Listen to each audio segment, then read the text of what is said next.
Hey, Foot Clan. Before we get the show started today, we have got to tell you about the Draft app. Now, we know you love playing fantasy football, and so we know you will love playing Draft. And here's the best part. You get to play with us. Now, this is different than salary cap daily fantasy. This is Draft. You actually draft head-to-head against one another. You do snake drafts. You can do them in about 2 minutes. Jason is addicted. I love it.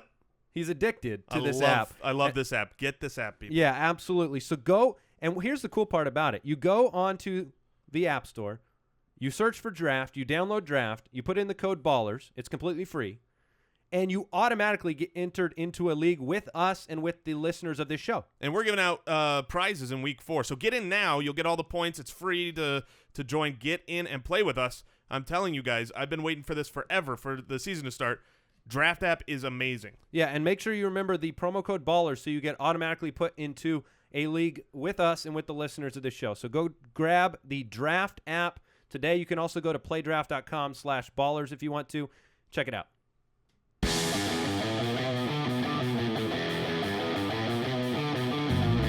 Welcome to the Fantasy Footballers Podcast, coming to you from the FantasyJocks.com studios with your hosts, Andy Holloway, Jason Moore, and Mike Wright.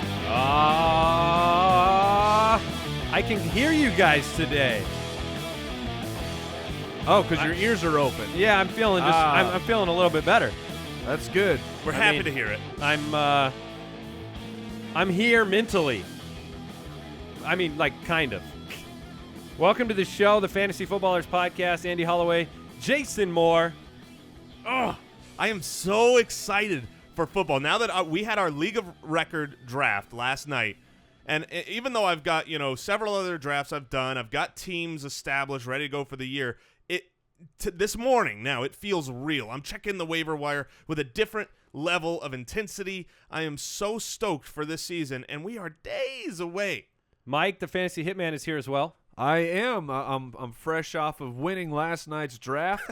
I paraded around. I was going to say, Mike spent a good portion of the draft with his team banner worn as a cape. Yes. With a pair of sunglasses. We call him 3D because these glasses look like those old paper. The blue and red from the 3D 50s. Glasses. Yeah, and for those who were wondering about my draft music selection this year, it was All Night Long by Lionel Richie, which I have successfully implanted into the brains of every member of the league. Yeah, you played that a lot. All night long. I played it all night long, baby. Yes, you did. So we got our League of Record draft done yesterday. We should post our rosters on Twitter. I've already posted mine. I'm saying as a group, all three together. Yeah. Okay. What, you want to take a vote? Sure. You were very hesitant. We've got a good show. Very courageous, Jason. We have a good show today. We have a good quick question. We're going to get to that in just a minute. I wanted to let you know we're going to do big questions on the show today, things that we want to have answered and we need to have answered for fantasy owners in the first part of this season. We also have some waiver wire names. Yes, waiver wire.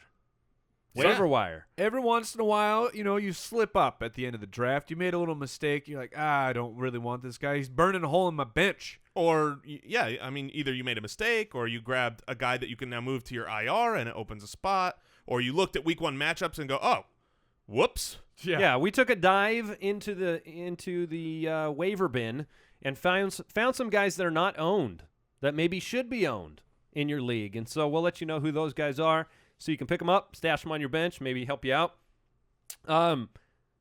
We're in the regular season, or we're just about to be. And I want everybody to realize they need to keep it right here all season long. We have our in-season schedule is awesome. We have studs and duds every Monday. We have waiver wire shows on Tuesday. We have, for Wednesday, Thursday, Friday, as we get ready for the new week, we've got your sits of the week, your starts of the week. We have your streaming quarterback options that we debut on the show each and every week. Last year, we gave a streaming quarterback. Each of us chose one every week.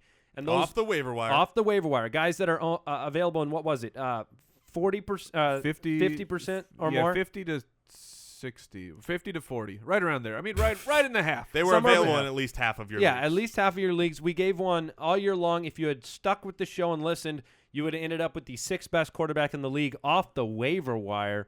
We've also got our matchup previews on Thursday and Friday, breaking down the matchups, our DFS picks, and plenty more unmentionables. Wait, secret segments. Oh. Yeah, no, we got lots going on this season. There was underpants. It might be. We've been known to talk about that from time to time. No, we have a lot going on this season, so keep it right here on the Fantasy Footballers Podcast. We will be with you all year long helping, Jason says it. You don't win the championship at your draft. You want to know where you win a championship? It starts today. From this point forward, making the right starts, the right sits, the right waiver wires, and the right trades. We're going to bring you all the way. Get those #FootGland titles. All right, quick question of the day from Twitter at DZ says, what is the best tiebreaker method for your league? Is it the most bench points? Is it highest scoring player? Is it the home advantage? Have you guys ever played in one of those leagues that gives bonus points to the home team? Our league of record before it was kind of rebranded like 9 years ago, because technically 3 of us were in it like 13 years ago. It's called BM before Mike. We had not the other BM. Yeah, stay away. It's a healthy BM was before Mike. Anyways, we actually did have some of those type of things. We had the home and away. We had a head coach. Yeah, it sounds pretty terrible. Yeah. What's the best tiebreaker? Okay, we end up you're in decimal scoring, but you still end up tied. What do you guys think the best tiebreaker is, or is there really a best? Is it just commissioner's choice? I want the tiebreaker to be commissioner's choice. Not like you win. I mean, when they set the rules up, not every week. Like my PayPal account is available. I think it's bench points. I mean, having a deep roster, guys that, it's put it this way. If you tied and you have a guy that went off on your bench and you go, oh man, if only, that if you tied in decimal scoring, that's what I would go to, because it says you could have won in other circumstances more than the other player. If you make the tiebreaker bench points, are you really thinking about your bench in that terms? Though? No, not if you're in decimal scoring, because ties are very, very rare. And you should be in decimal scoring if you're not. I agree with that. Make sure every play matters. You're not waiting for thresholds. Yes. This is 2016 after all. Yeah, if you get 9 yards and you don't get the point because they didn't make it to 10, that's I will say this for the advocates of full point, non-decimal point scoring. If you still are doing it with pen and paper from the newspaper and writing and formulating the stats, then I would agree. Okay. Then don't do decimal scoring. Do you think we'll ever see vintage leagues start to release? No. Retro leagues? Okay. Well, we're going to get into the news here, catch you up on everything that's going on in the fantasy football world. Make sure you follow us on Twitter to get up-to-the-date news all of the time. We're on Twitter at the FF Ballers. If you want to follow Mike, where do they find you, Mike? At FF Hitman. At FF Hitman. Jason is at Jason FFL. Yes, sir. You can follow me at Andy Holloway. You can check out our community on jointhefoot.com of listeners of this show, extra episodes, things like that. Show up on there. And check out the website, thefantasyfootballers.com. We do our mailbag episode from the questions we receive on the website. Let's go ahead and talk about the news. News and notes from around the league. All right. We heard yesterday that Jordy Nelson has been a full go in practice. From the coach. I know he's had about 2 weeks full of pretty much going full bore. The coach thinks he will be going full bore week 1 against Jacksonville. Some ESPN reporters doubt that he can play a full slate of snaps. Does this matter to fantasy owners who are thinking about starting Jordy Nelson? Is there anything that would make them sit Jordy Nelson this week? Not me. Jordy Nelson's big play guy, so I'm putting him in. Maybe the Packers reporter is correct, and Jordy's not going to play the entire game. And I think all they're talking about with that is the conditioning of Jordy Nelson. Can he hold up for a full four quarters of normal play? And, maybe he gets tired a little bit quicker. But I'm still going to play Jordy Nelson. I mean, this is similar to what we're hearing in Carolina about Kelvin Benjamin might not play an entire full thing of snaps, where it was even the coach said we might limit him to 35 snaps. I mean, that's that number is terrifying if you're trying to throw out Kelvin Benjamin, who's not the type of guy like Jordy where it just takes one play and he makes up an entire week's worth of points. So if you're talking about those two guys, I'm playing Jordy. I'm scouring the news to hear if there's any more updates on Kelvin, but I'm a little concerned to play Benjamin this opening week. All right. Well, in news that Pete Carroll decided to deliver to fantasy owners himself, he has said he does not want to rush Thomas Rawls. Ooh. Delightful. Does this make Christine Michael a flex play in week 1? It does for me. It does not for me. Ooh. I mean, if you're in a really deep league where, you're stretching for a flex player, then sure, I think he's got it. But in that same exact report where they said they need to be careful with him because he's important to their team, Pete Carroll also said we'd love it if we could give him a lot of work in that game and see how he responds. So you've got both. I would say it is an opportunity for Christine Michael to have regular season come and say, hey, I'm going to prove that I am worth, splitting carries. So that's a little concerning. But I would not personally flex Christine Michael in, a standard league where you're 2-2 and a flex. So are you full on RB1, RB2ing Thomas Rawls? Thomas Rawls to me will most certainly be an RB2 this week. Ooh. All right. All right. And if anybody wants to water bet that he'll finish outside of the an top RB2, 24? Yeah, then I will take that happily. I'll do a backflip. I'll consider it. All right. Think about it. Coach Adam Gase came out and he revealed the fact that DeVante Parker said, you know what? I'll take your hamstring injury and I'll raise you a hamstring More injury. is better, right? More is better. Well, you want to even it out. Otherwise, you'll injure the other leg. DeVante Parker is dealing with injuries to both of his hamstrings, or has been dealing with them this summer. This was the conditioning. Mike, you got a lot of feedback about this breakfast comment. No, that was Jason. That was me. That was Jace. Don't put that on me. Okay. I firmly agree with him. Now, but it wasn't me. Haven't you both said you don't eat breakfast? I'm not a professional athlete. Yeah, I clearly do not take care of my body. If I took care of my body, I would eat a healthy breakfast, I would exercise, I would work out. If I'm an NFL player and I'm a veteran, I know how to take care of my body, and part of that starts with eating a healthy breakfast. That's the point that I was making. It is a valid point, and even what's though a healthy breakfast? A healthy breakfast is like, what would you consider that? Like Fruit Loops. Give me some eggs and some oatmeal. Eggs and oatmeal. Yeah. Together? You mix them together. Right. No, that sounds awful. That sounds pretty rough, especially if they're over easy. All right. So DeVante Parker, we've lost the story to the breakfast tale here. Injuries to both his hammies. We don't know when he's coming back. This is pay attention to Kenny Stills and Jarvis Landry. And Kenny Stills was back at practice on Monday.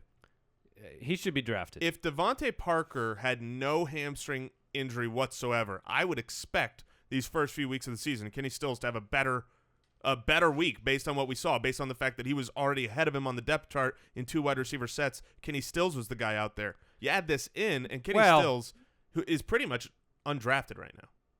Yeah, I mean, I'll agree with some of that. DeVante Parker is still listed as the starter, even with these injuries.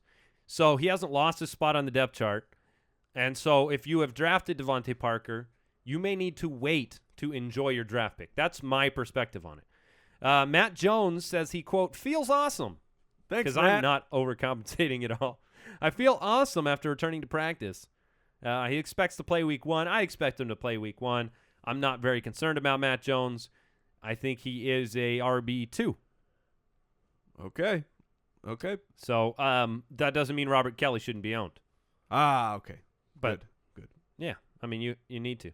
Andy Reid says Jamaal Charles is a stretch to play week 1. I think we're all but counting him out here in the studio. Ugh. Spencer Ware has a good matchup for week 1. Should be Yes. drafted. Should be signed. He's one of those guys we'll talk about in the waiver wire. Yeah, more than likely, if you've got Jamaal Charles, you're not playing him week 1. I can't even imagine having the confidence to plug him into my roster. Hey, what do you know? Justin Forsett is on the Baltimore Ravens, signed a 2-year, $6 million contract. I think the kind of highlight of this contract is he got every dollar back, right? He got every cent back that he was owed, and then I believe there was an additional $100,000 if he outperforms his 2015 stats as incentive. So what we were kind of saying yesterday, what I was tweeting the days prior to that. You were getting some flack. It was so funny, man. I posted, hey, if you're drafting late, go grab Justin Forsett. If he's still on your waivers, grab him. And about half the people were like, yeah. Half the people were just like, you're an idiot. You're a fool. I'm not getting involved there. And we have seen that. Literally last night in our draft, after the news, and this is according to ownership percentages, this isn't abnormal. This is normal. You want to know who got drafted ahead of Justin Forsett? Terrance West, Kenneth Dixon, and Buck Allen, also known as Justin Forsett's 3 backups. They all got drafted ahead of Justin Forsett. That, to me, is absolute silly. One might describe them as his 3 co-starters. One might. So if you have co-starters. They're the Coco. All right, we're going to jump into some big questions for the upcoming season, and then we'll get into the waiver wire. You want answers? I think I'm entitled. You want answers? I want the truth. You can't handle the truth. Not everybody out there has heard this, and maybe this is reason enough to get involved at jointhefoot.com. But we had a request from a listener that the voice of public opinion would go ahead and basically do a movie line. Famous movie lines as the voice of public opinion. Jason delivered the freedom speech from Braveheart in incredible form. The next highest requested was that speech from A Few Good Men. If only I knew that speech better, I would have done it. We'll work on it. I can teach you some things about acting, things like that. Sweet, thanks. So, big questions for week 1, maybe the first part of the season is a better way to put it. Basically, some situations we're going to keep our eyes on. We're going to talk about the questions here on the show. We're going to give you some of our takes. We don't have the full answers. We don't have the full truth because that has to be determined on the field. We're going to give you the direction we think it's headed. These are things basically for you to pay attention to be thinking about. And so the first big question that I have, I'll pose it to you guys. We can answer it. What will the Patriots running backs look like this season? What's the running back situation in New England? I feel like that could be the question of every single season. But we have James White. We have Dion Lewis on IR right now. And we have LeGarrette Blount. We technically have DJ Foster on the roster. Oh, that rhymed. Well done. So how does this shake out? Who's start worthy? When will we know, and what should we be doing as fantasy owners to prepare for the Patriots running back situation? Because they're going to be a good offense, but we also have the variable of Tom Brady missing 4 games. Is there anybody you start week 1? What is the answer here? I'll just keep asking the question in different ways. No chance to answer. Bill Belichick is a schemer. He's going to take a look at the team that he's going to take a look at the team he's playing on a weekly basis and come up with a game plan to beat them. If you look at how dominant the Jets' defensive line was at the beginning of last year, nobody could run on them. And so they come into that game and they literally don't run. I mean, almost literally don't run the ball. I forget how many carries, but it was basically they just abandoned that. I'll look that up as Mike talks, but that's what I expect to happen going forward this year is on a weekly basis, they're going to say, where's the weakness and where's the strength of my opponent? And they're going to exploit that. So it's going to be our job here, I think, the 3 of us, to try to determine, okay, this coming week looks like a LeGarrette Blount game or a James White game. For week 1, I feel like the Cardinals have a very good run D, and they always get beaten in the passing game. So I would rather start James White. What say you on the season, though, Mike? Yeah, on the season, I like James White a lot. I've got the numbers broken down here because there's just the assumption, that Dion Lewis he looks better. Everything is better when it's Dion Lewis, but the versus James White. But the passing numbers are actually strikingly similar. So on the year, Dion Lewis 50 targets, 36 receptions, 388 yards, and 2 touchdowns. James White 54 targets, 40 receptions, 410 yards, and 4 touchdowns. So James White, maybe a little bit more effective. I will say there is a big big separator of Dion Lewis in the rushing game. That's where it becomes different. That's where you open up maybe a little bit bigger of a gap for LeGarrette Blount to fit in to the game plan. And we've talked about LeGarrette Blount. He doesn't fit into much. All right. Real quick, because I looked this up. How many? And let's. Is this okay, the Jets this game? is the Jets game. Just to show you guys how crazy Bill Belichick gets. How many total team, every player, total rushing attempts? What's your guess? 3. Yeah, I mean, based on what you're saying, Right. like 5. It was 9, and 4 of those were Tom Brady, so they weren't really runs. Yeah, they so were probably basically those. They didn't run. Yeah, they didn't run. You had LeGarrette Blount got 3 carries. James White got 2 carries. Well, and that, other than Belichick, I mean, you have teams that run through the air, as Jason would so eloquently put it, and they chose to do that. So, but I like. I'm saying I like James White. I think. Would you start James White this week?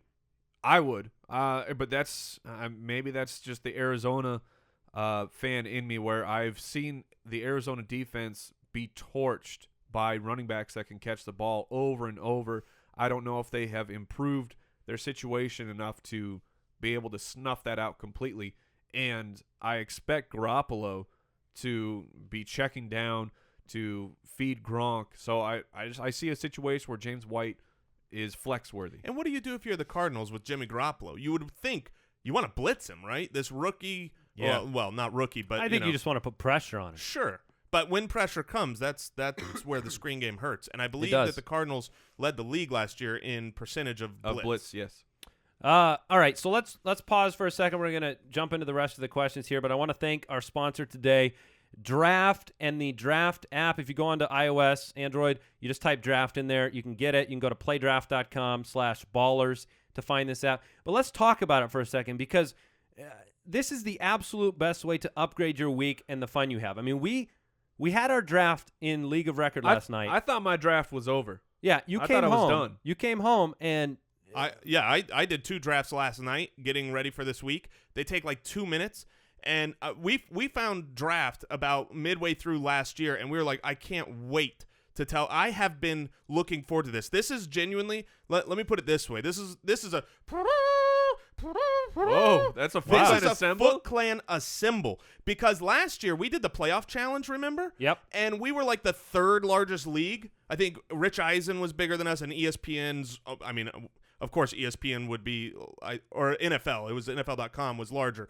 But we were like the 3rd largest league, the Foot Clan. I want to be the largest league in draft. That's my goal. So I need everybody out there. If you have a phone, get the Draft app. It's really fun, and join our free league if you want. Yeah, there's 2 leagues we got set up. We got a $10 entry league and a free league, and all you have to do is when you sign up, put in Ballers, and you'll automatically have the opportunity to enter either of those leagues, play with us and with other people, and it's really cool. It's snake drafts. You do them really fast, and it's neat because it's different than the salary cap type of DFS. You get to do it really quick, and you get to pick, the strategy of drafting is there. It's not just everybody has the same player. You can't get him. Exactly. And so there's that competition in there. It's just another, we all love DFS, so it's one of those things that makes it more fun on the weekend. And you can win money. We're going to give you every week. We're going to put out an article with some guys we would target.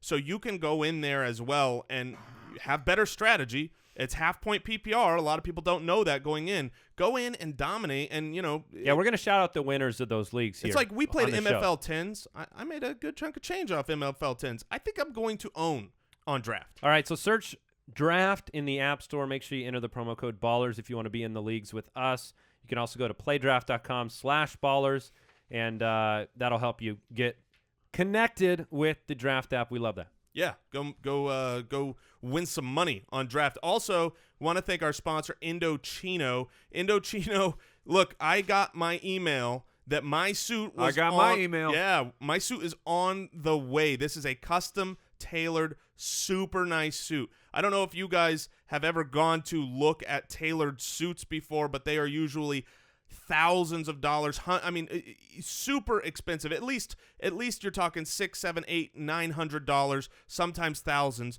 And right now with Indochino, they are giving their $800 suits for $389 if you use the promo code Footballers. This is a custom made to measure, specific to you type of suit. They show you how to measure. It's very, very easy, and it's actually pretty fun because you feel kind of like a celebrity getting that was a really special. Getting measured. So here's what you do. Any of our listeners, go get any premium Indochino suit, anyone on their website, for just $389, which is a steal when you enter Footballers at checkout. That's over 50% off the regular price on some of these made-to-measure premium suits. Shipping, it's free, and your satisfaction is guaranteed, or you get your money back. So that's Indochino.com, promo code Footballers for any premium suit and free shipping. You will never have to worry about badly fitting suits again. So get ready to look like $1 million. All right. Well, I do want to thank our sponsors. It's nice to have the support of the sponsors. We are an independent podcast. This is all we do. We don't have network backing. The sponsors help support the show. So we really appreciate you guys. You know, we're selective in the ones we pick. So we appreciate you supporting them and supporting us. So next big question, guys. What will David Johnson's workload look like this season? That has been an off-season question extraordinaire because some people want to take the leap with David Johnson. They want to put him on the top of the mountain, so to speak. Others hesitant. Chris Johnson, he did really good last year in the Cardinals offense, and what will they do with David Johnson? And so that's one of the big questions this year that we'll be looking for, especially in the early part of the season. What will David Johnson's workload actually be? Mike, look into your crystal ball. Oh, for me, look, you know how I feel about my man David Johnson. He's my number one running back. I've been seeing what they've been doing in preseason, and when the starters were out there, it was David Johnson. He is such an integral part now of what their offense can do. We've already seen the huge passing game that Bruce Arians has instated here with Carson Palmer. And now defenses actually have to respect that and the run of David Johnson and the pass-catching ability. That's, to me, the best part about David Johnson is you can't game script him out. You cannot, because he's such a great pass catcher. This isn't a situation where it's a two-down banger. For me, the concerns about Thomas Rawls. What if they get way behind? We're going to talk about that question of what does that look like. But for me, David Johnson, everything I've seen from the Cardinals is they say he's going to be in as long as he is. The conditioning is there. David Johnson's going to play and score a bunch of fantasy points. Yeah, I've been more and more confident lately. You know me, I'm Mr. Risk Adverse. You've been the most reluctant. Yeah, and I've said that I expect good things for him, but I've been risk adverse in those first two rounds. Because of the fact that we have a small sample size and we don't know, but everything out of the coaches' mouths, everything that we've talked to David Johnson personally, and when we were talking to him, things sounded good. Everything we've seen in preseason, in training camp, it really does seem like, look, this is David Johnson's job. Chris Johnson will get involved. Andre Ellington will come in for a spell or two, but there's no chance, barring injury, that David Johnson doesn't get a workload large enough to be a fantasy star. All right, next question for you guys. How will the Miami receiving game shake out? Now, let me set the table here. We know that Adam Gase is in Miami now. Another fresh start for Ryan Tannehill, so to speak. Another opportunity for him. You have Jarvis Landry. Now, Jarvis Landry dominated the receiving game last year, 110 receptions, over 1,100 yards. He only scored 4 touchdowns, but he's that PPR machine that we know he is. Oh, I think we all expect him to continue. The next closest receiver was Lamar Miller last year with 47 receptions from the running Andy, back. He's a running back. Right. He's a running back. That is the question then. Is there going to be – I think it begs a couple of questions here. One is, if there is – okay, let's hand it to Kenny Stills. We just handed the second wide receiver to Kenny Stills. Does that matter? I mean, Rashard Matthews had 43 receptions last year. In 11 games. In 11 games, Rashard Matthews had the 43 for over 660 yards and 4 touchdowns. He was averaging over 15 yards a catch. And Kenny Stills has shown throughout his career that's what he was in New Orleans. He was a guy who could go deep. When he was with Drew Brees, Kenny Stills was in fact the most efficient receiver. Okay, but the Rashard Matthews numbers, that's almost 4 catches a game. Is that enough to be fantasy relevant? That's the question. Is Kenny Stills can have all of the former Mike hype, but is it enough? I mean, 4 catches a game? I think that it's enough for where Kenny Stills is going in the draft. You're talking about a guy extremely late that could turn into a weekly wide receiver 3, maybe even a flex. We've seen the targets there over the preseason. If you watched any of the Miami games, what's the actual breakdown? Jarvis Landry had 13 targets. Kenny Stills had 11 targets. No, he looked good in the preseason. It's just I'm curious how it'll shake out. That's fair. I'm buying into Kenny Stills as as a late round target, as a waiver wire target right now. You have a very, very low risk for a guy that I can provide you a nice baseline. We've seen Adam Gase before. And this offense, it's going to be different because he has Jarvis Landry. But Adam Gase offenses like to target the guy on the outside. And that we've seen it with Demaryius Thomas. We've seen it when he was in Chicago. Like these targets just happen to find their way. And Kenny Stills is going to play that role in the offense as of right now. Maybe DeVante Parker has enough later to overtake him. But for right now, it's Kenny Stills, and you're going to get deep shots. You're going to get touchdowns. So he is in the perfect scenario to fit with his talent for me. I definitely think he's a perfect steal right now. Yes. If people have drafted him or if he's sitting on waiver wires. Yeah, I was going to say I agree with both of you. I think that Kenny Stills might be. Yeah, but who do you agree with most? His upside is probably not high enough to be truly super fantasy relevant. But for where he's going in the draft, he gives you a guy that's a plug and play. You're not going to get a 0 out of him if you need to throw him in your flex because he's involved enough, especially with DeVante Parker out. But really, how I expect the Miami Dolphins offense to shake out through its receivers is the Jarvis Landry show again. If you look at the first 2 years for Jarvis Landry in the league, he's on incredible pace. And because he works out of the slot so much, people don't want him, and I say that's silly. How old is Jarvis Landry? He's super young, right? Yeah, he's the same draft class as Odell Beckham Jr. Yes.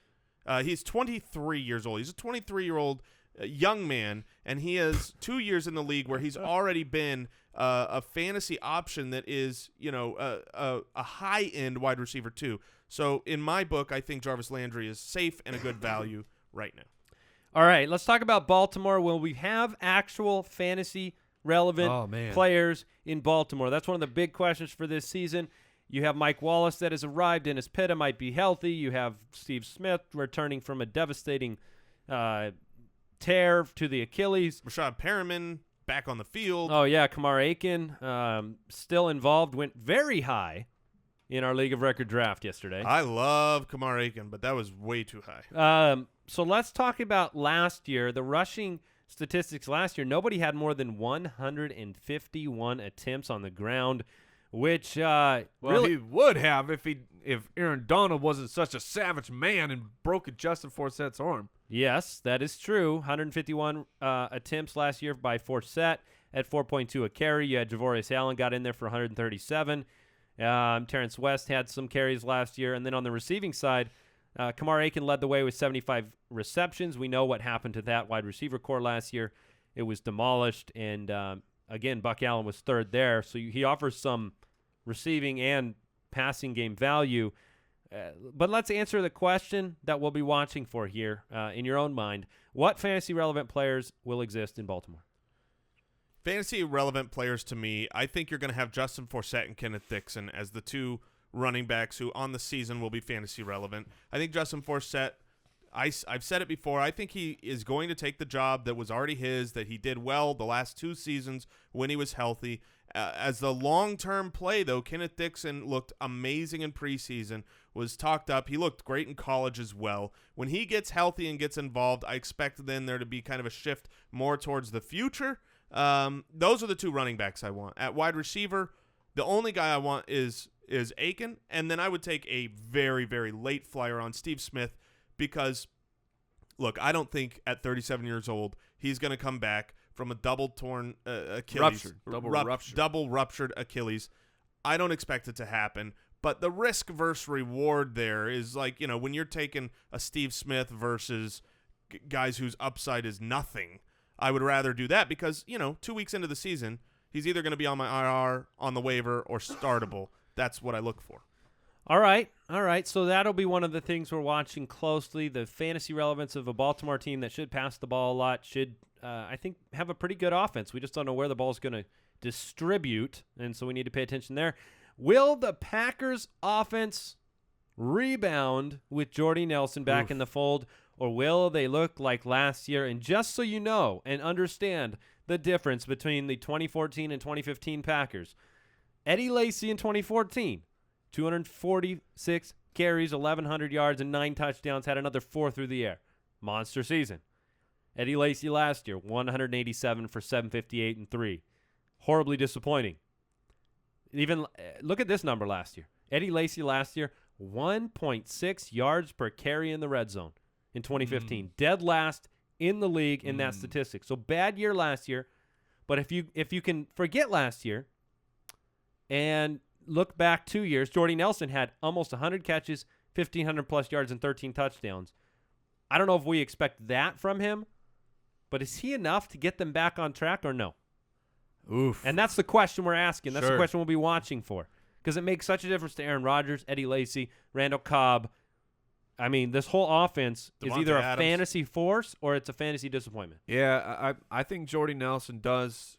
I think he makes that big of an impact that it can turn things around for the Packers. Another question I'm going to throw out, who is the wide receiver 3? DeVante Adams. Sure. As of right now, everything we feel like is DeVante Adams. But can Abbrederis surpass him? He's had a pretty solid preseason. Is Montgomery going to recover and be able, maybe he can step in and be that third guy? We know that Jeff Janis has the broken hand, so it's unlikely to be him at this point, or at least towards the beginning of the season.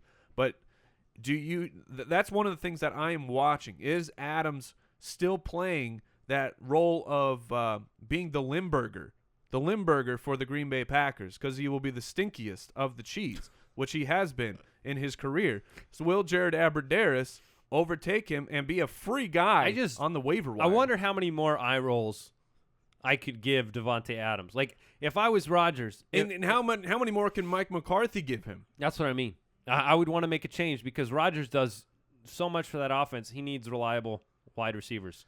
I think DeVante Very Adams. nice cheese-related comparison. Look, I will say this. If Jordy rebounds and the Packers are what they were 2 years ago and 3 years ago, then I think DeVante Adams actually has a decent season. Because in those seasons, the wide receiver 3 was good. And you have to keep in mind, DeVante Adams went from being like this third wide receiver caliber player to getting – he was truly the number 1 wide receiver. He had the number 1, defense on him. He could not handle that. He is not good enough for that, but he is good enough to play a productive wide receiver 3 role. And clearly, Mike McCarthy and the Packers, much to the chagrin of all fantasy owners, they're sticking with him. We've seen that in preseason. We've seen it in everything that's been said. He's got the opportunity. So my point is, look, if the Packers do rebound, then DeVante Adams is going to be fine. If they don't rebound, then whoever the 3 is irrelevant.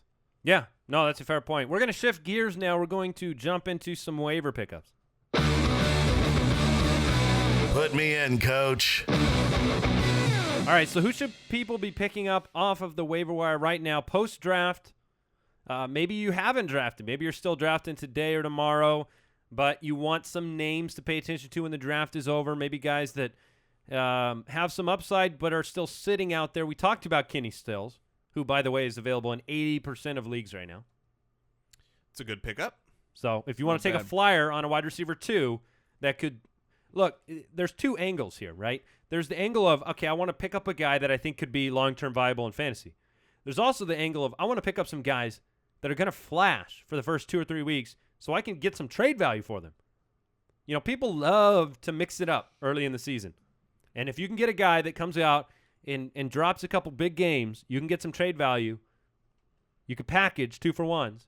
Yeah. So what are some other names that are out there? I guess we brought up Matt Jones earlier too. So what's Robert Kelley's availability right now? Robert Kelley is available. Hold the phone here. in 96% of ESPN leagues. Robert Kelley is sitting on your waiver wire for free. And for me, when I'm looking to fill this last burner spot on my bench, I'm trying to find a running back that maybe the scenario shakes up a bit, and somehow that guy ends up as a starting running back. I'm talking Robert Kelley and James White. James White, who is available in 60% of ESPN leagues. Look, the news on Matt Jones, sure, he says he's feeling awesome. That's fantastic. He has a shoulder injury. We're talking about a very similar shoulder injury that Randall Cobb dealt with all of last season. And Randall Cobb was a massive disappointment, and he's not a guy that on every single time he's being handed the ball is going to get smashed right into that shoulder. I'm not sure that Matt Jones can hold up injury-wise. I'm not sure that Matt Jones is good enough. Matt Jones will just have to juke people so he doesn't have to hit them. Yeah, you know what I mean? Sure, or just lay down. He can go Peyton Manning and just lay down. But so to me, Robert Kelley, look, I think he is the perfect burner spot where going into week one, and you talk about a guy who has slowly had that build up through training camp. That's Robert Kelley. I mean, you had a chatter that was very, very minimal, and it just increased over time to now there is a full on buzz, and we've seen he's performed quite well. Well, there was also early there was the buzz that they're definitely they'll probably bring in a veteran. Add somebody, yeah, and they didn't partially because Robert Kelley played good enough. You pick up Robert Kelley. If Jones goes out week one, you've got a starter. If Jones performs week one, you got a guy you can drop and go get somebody else. Absolutely. Yeah. And a very similar guy to that exact situation is Shaun Draughn. If you've got Carlos Hyde currently is still in the concussion protocol, and we are, getting days away from week one. If Carlos Hyde doesn't play, then the Big Salad, I think, can be that guy who can step in. If Carlos Hyde is there, then you can cut him. I don't think you need to hold on to Shaun Draughn if Carlos Hyde is in there. But if I'm looking at running backs, I've talked about him already, but the number one guy I'm looking at because he is available in 50% of leagues, which is it just makes no sense to me, but that's Justin Forsett. You have a guy that these first few weeks he's the starter. I mean, you can't go out to the waiver wire and find the starter running back for any team out there right now except Justin Forsett. Unless Spencer Ware's sitting out there. Well, sure, Spencer Ware. I mean, but that's due to injury ahead of him. He's another great waiver wire pickup this week. All right, some other guys to pay attention to. If you have an IR slot, we've told you can grab a couple guys, throw them on your IR spot, and then go pick up two more players. You can stash Dion Lewis. You can stash Kenneth Dixon, somebody that we think has a second-half value. Both of those guys may have a second-half value. We talked about James White. Spencer Ware will likely start and be the if Charles is in fact out and Spencer Ware is starting on Sunday, which I would say it looks like that's the case. Yeah, it looks like it. I'm saying none of that's the guarantee yet. It certainly looks like that, and Spencer Ware is available in 40% of ESPN leagues. I have not done my week one rankings yet. I fully expect when I stat things out, Spencer Ware is maybe he's on the edge, or maybe he's fully in running back one territory. I agree. He's on your wave. Not everyone.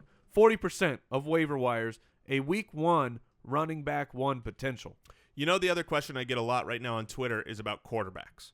I get a lot of people who drafted a quarterback late, but they didn't look at the week one matchup, and now they go, "Oh shoot, the guy I got has a terrible week one matchup." And now they always feel like the waiver wire is empty.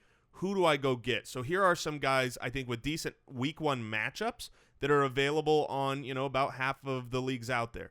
Jameis Winston, I can't stand his week 2 through 4 matchups, but his week 1 against Atlanta I think is just fine. Tyrod Taylor playing against Baltimore. Baltimore's defense was terrible last year. He's out there. Andy, your guy. Matthew Stafford. Has the Colts week 1. Now, I'm surprised because Stafford was actually owned in, I think, near 70% of leagues. So let's say you go. I would like to take responsibility for that. Yeah, I'm sure you made a difference. If you're going he was deeper, everybody's favorite late round. I think he went in our second to last round yesterday. If everybody took 2 quarterbacks and you're like, man, those guys are already taken and you need to go deeper, guys that you don't love but you can still start, I would throw out 2 names. One would be Alex Smith. Absolutely. He's just fine. He's going to get yards on the ground. That's his actual name. Just fine. Just fine. Alex just fine. And he's got a good week 1 matchup. And I would also throw out, this guy's available almost everywhere. But if you had to take a shot in the dark, Brock Osweiler, I think, has a plus matchup. And there's a world where it comes out, and it's like, oh, look, Will Fuller and Braxton Miller and DeAndre Hopkins and even Lamar Miller through the passing game provide Brock into a value. So if you really are desperate, I'm giving a half seal of approval. Wow. All right. All right. Half. Well, we're going to be covering the upcoming matchups at length later this week. So you want to keep it right here. Hopefully we got you up to speed on some of the waiver possible pickups and some of those big questions and all the news. You guys have anything else to add before we close out here? I don't think I do. I hope everyone crushed their draft. Yes, absolutely. And if you're still drafting today and tomorrow, good luck. Good luck. So make sure you check out jointhefoot.com or fantasy football community. Find us on Twitter at the FFBallers. And if you need a trophy for your league or a championship ring, check out fantasyjocks.com. Belt? Our studio sponsor. Yeah, championship belt. Use the code FOOTBALLERS when you check out there. Take care. Bye-bye. Thank you for listening to another episode of the Fantasy Footballers Podcast. Join our fantasy football community on jointhefoot.com and follow us on Twitter at the FFBallers.